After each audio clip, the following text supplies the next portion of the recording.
Xin chào các anh chị em nhé.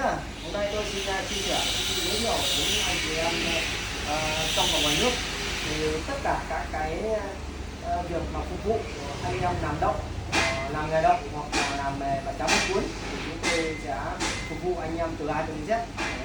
Đây giới thiệu anh em, đây là nồi cháo mứt cuốn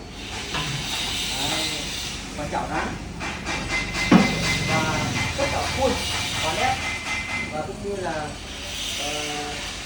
nồi pha, nồi sụp nấu đậu, nồi sụp nấu đậu và máy thì có bản cao cấp, máy xay đậu chứa phát bên ngoài.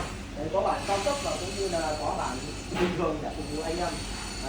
Anh em lựa chọn Bắc Quân là một cái giải pháp nhanh gọn nhẹ và cũng như là tối thiểu rút ngắn công đoạn và cũng như là đầu tư ngắn nhất, gọn nhất và ít tiền nhất. Cảm ơn anh chị em đã ủng hộ và theo dõi và chia sẻ.